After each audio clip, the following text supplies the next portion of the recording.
bem? Eu quero iniciar este vídeo agradecendo os comentários do último vídeo, que a Dani participou, que a Dani gravou o vídeo, tá bom? A gente entendeu que era um assunto delicado, que seria mais ideal uma mulher estar falando sobre o assunto. E a Dani disse que ela é catequista há mais de 23 anos, tá bom? Que ela é membro ativa da igreja, isso é verdade. Eu quero complementar algumas coisas que ela faz e fez dentro da igreja também. A Dani, além de ser catequista, ela foi vice-coordenadora e coordenadora geral da catequese de 2 paróquias. E ela foi coordenadora também de uma paróquia onde ela coordenava a paróquia e as comunidades que pertenciam àquela paróquia. Ela também foi ministra da Eucaristia e ministra da Palavra, né? Onde o padre, quando o padre não podia celebrar as missas, ela que celebrava as missas. Ela participou também como membro ativa de pastoral da criança, tá? Ela visitava mães que tinham crianças pequenas, bebês e mulheres grávidas também, na orientação de amamentação, entre outras coisas, tá bom? Eu também sou catequista há 2 anos e meio, tá? E participo de alguns grupos de orações também, né? E eu quero aproveitar hoje, porque eu me apresentei até como catequista, que nós falamos da Dani como catequista, como membro ativo da igreja, que eu também sou, porque a gente está falando algumas coisas relacionadas à nossa própria igreja.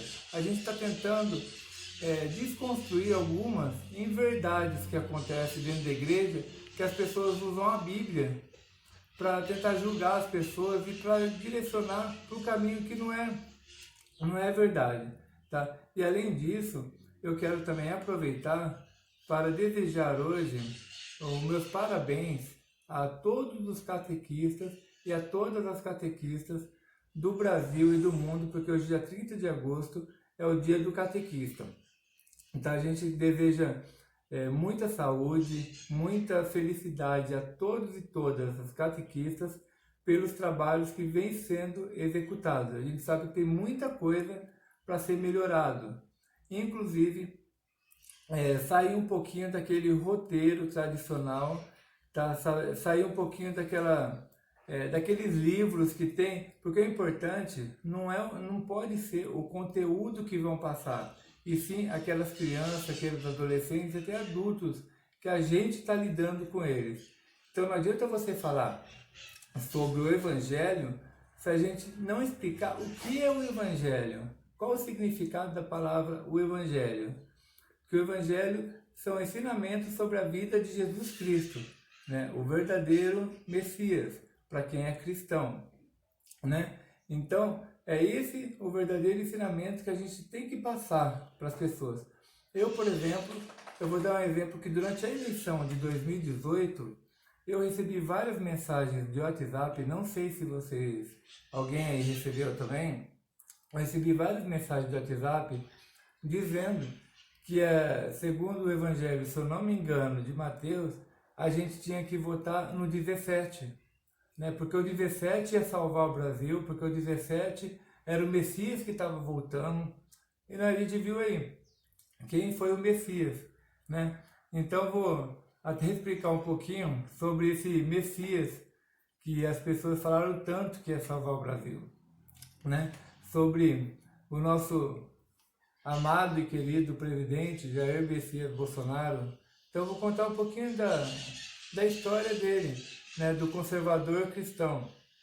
Primeiro, que a gente já não pode encarar um conservador cristão. Eu não tenho praticamente nada contra quando você se separa, se divorcia, porque pode ter acontecido alguma coisa durante o seu casamento. Mas, desculpa, perdão.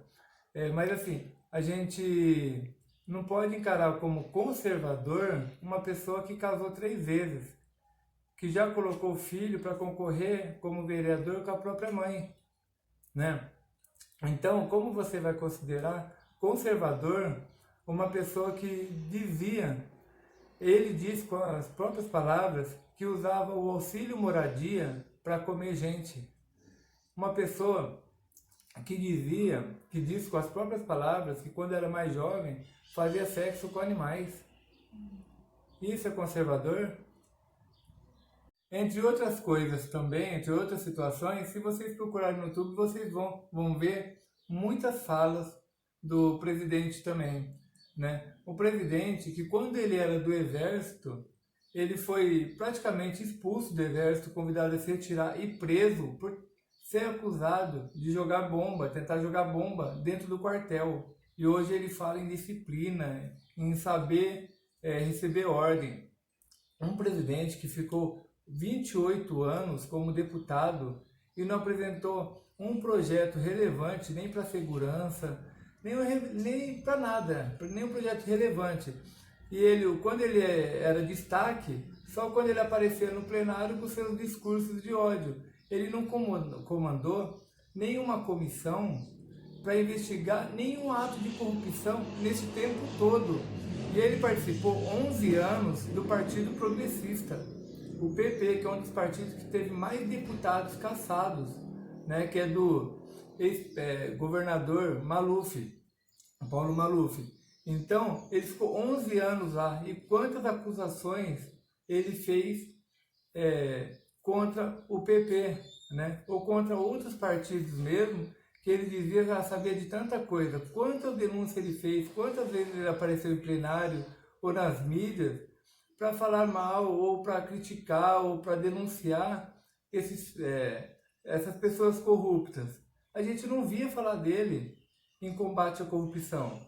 Agora ele aparece com um discurso de ódio, né, para vencer a eleição em várias fake news. Eu recebi, como eu disse no começo do vídeo, mensagens de coordenadores de pastorais da minha igreja, né, e de outras igrejas também, católicas principalmente, porque a gente tinha vários grupos católicos. Recebi várias mensagens dizendo que tinha que votar no 17, porque ali estava o Messias, né? Então, a gente tem que, sim, aquela história que a gente sempre ouviu, que política, futebol e religião não se discute. Sim, eu trago aqui para vocês hoje que se discute sim, desde a base, desde a infância. Porque se discutisse na escola política em casa, desde pequeno, talvez a gente não estaria passando por esse momento hoje. Então, muita gente que eu conversei que votou no Bolsonaro são aquelas pessoas que passam muito tempo. Eu odeio a política, eu não quero saber de política, eu odeio político. Eu quero que todo mundo se exploda. A política é tudo ladrão. Se resume tudo nisso, a política. A política é tudo ladrão. Então, a gente sim tem que se discutir. Tem que discutir política, religião, futebol. Porque se isso não acontecer, o que está acontecendo de errado, né? É igual aquele padre que falou da menina lá que ela sofreu violência sexual do tio, né? Que o próprio padre falou que a menina estava gostando. Então isso a gente não pode aceitar, né? E por isso que eu vou até trazer uma analogia aqui para vocês a respeito da Flor de Lis, né? A deputada e pastora, né? Acusada de ter matado o próprio marido, Anderson do Carmo, né? E até trazendo uma analogia aqui a respeito do que está acontecendo no caso da Flor de Lis. Ela é acusada e provavelmente aconteceu de ser a mandante do assassinato do próprio marido, Anderson do Carmo, que era pastor e cuidava de praticamente os negócios da família, né? Ela é acusada e dentro da casa dela, da família dela, tinha mais de 50 pessoas. E dentro dessas 50 pessoas, o que acontece hoje na própria sociedade. Lá dentro tinha uma relação de poder. Tinha aqueles que mandavam mais que os outros, estou falando principalmente até dos filhos. Existiam os privilégios lá dentro, até no caso da comida, da alimentação, tinha uns que se alimentavam melhor do que o outro. Se vocês forem procurar a reportagem, vocês vão ver isso, que tinha relação de poder, dos privilégios que aconteciam, as tramas que acontecem lá dentro, tá bom? E, bom, isso nos remete também, e falando de cristianismo, na época de Cristo. Por que Jesus Cristo foi preso? Ele foi preso pela política, né? Os judeus, Pilatos, achavam que ele seria o novo rei dos judeus, né? O rei que assumiria o lugar de Pilatos, assumiria o lugar do rei. Então, por isso que ele foi preso. E como que ele foi preso? Foi preso por um beijo, né, de Judas. O que acontece hoje? Trazendo essa realidade para o nosso dia de hoje. Aquele amigo, aquela amiga que nós temos, sabe aquele que dá tapinha nas costas, concorda com tudo que a gente diz, né? Então aí a hora que você percebe, ele vai lá e antes de você perceber, essa pessoa está te traindo dentro do seu serviço, muitas vezes dentro da sua própria família, estou te traindo. E como também que Jesus foi traído? Por qual motivo? Por dinheiro, né? As 30 moedas de prata nos trazem a quê? A corrupção. Naquela época já existia corrupção. Antes disso, antes de Jesus, antes de Cristo, já existia corrupção. Sempre existiu. E a gente vai combater isso, temos que combater isso sempre, né? Então a gente sempre tem que discutir na escola, em casa, na sociedade, em qualquer parte que a gente tiver, se a gente precisa discutir política, religião. A política e a religião, nesse sentido, elas estão ligadas, mas nós, por sermos um Estado laico, já deixo aqui a minha opinião que sim, eu sou a favor do Estado laico, porque chega de perseguições religiosas, né, que sempre aconteceu, e as perseguições religiosas, as intolerâncias religiosas, todos nós sempre perdemos e vamos continuar perdendo. Então sim, eu sou a favor do Estado laico. Então a gente tem sim que estar sempre discutindo a política e religião, mas sabendo que o Estado e a religião hoje, elas não são uma coisa só. Então o Estado não pode se meter na religião, né? Então, como aconteceu com a menina que foi violentada pelo tio e fez um aborto legal. Nessa última sexta-feira, dia 28, saiu uma portaria do Ministério da Saúde por motivos religiosos, sendo que a Damares disse um dia antes que o governo não se meteria, não faria nenhuma lei a respeito disso. O Ministério da Saúde fez uma portaria obrigando os médicos, antes de fazer o aborto, informar as autoridades policiais, né? Aí até as autoridades policiais chegarem lá, os médicos são obrigados, a menina ou a mulher é obrigada a ver um ultrassom do feto, do bebê que foi resultado de um estupro, né? Então, isso daí, muitos especialistas acham, e nós também achamos, é um retrocesso. Vai aumentar consideravelmente o número de clínicas clandestinas de aborto, e as que já existem vai aumentar o número de clientes para fazer aborto ilegal, né? Isso se não acontecer, que muitas mulheres vão fazer o próprio aborto em casa, mesmo sendo vítima de estupro. E outra coisa, chega gente, chega de passar a mão em estuprador. Isso daí foi uma passada de pano para estuprador, para violentador, para as pessoas que abusam, que agridem mulheres. Essa portaria feita pelo Ministério da Saúde, e tendo a conivência da ministra da Mulher, e sendo uma mulher, sim, é uma passada de pano para estuprador e é um incentivo, tipo assim, continue estuprando, continue violentando que vocês estão liberados. É mais uma derrota para a mulher, infelizmente. Essa é uma derrota para a mulher.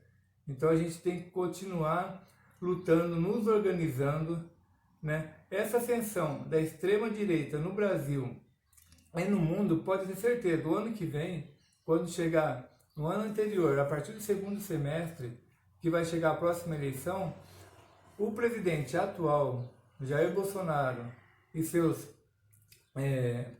militantes, vamos dizer assim, eles vão tentar ganhar a eleição mais uma vez com mentiras e no medo. Então eles vão tentar ganhar a eleição no medo. É por isso que desde já a gente tem que conversar principalmente com os jovens entre 15 e 16 anos que irão votar na próxima eleição. A gente tem que acabar com isso, né? E este ano vai ter eleição inclusive nos Estados Unidos. Eu acredito que a eleição nos Estados Unidos, se o Donald Trump perder, o Bolsonaro e o Brasil vai ficar mais isolado. Só que o presidente, acredito eu, que perderá um pouco de força.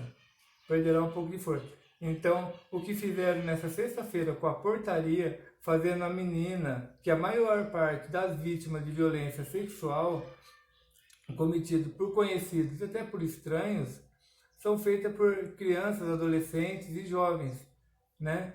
Então, já é um constrangimento, né? Para a mulher adulta, para a criança. Agora, ter que ficar vendo aquele feto é um constrangimento. Então, vai diminuir muito a ida dessas mulheres nessas clínicas legais.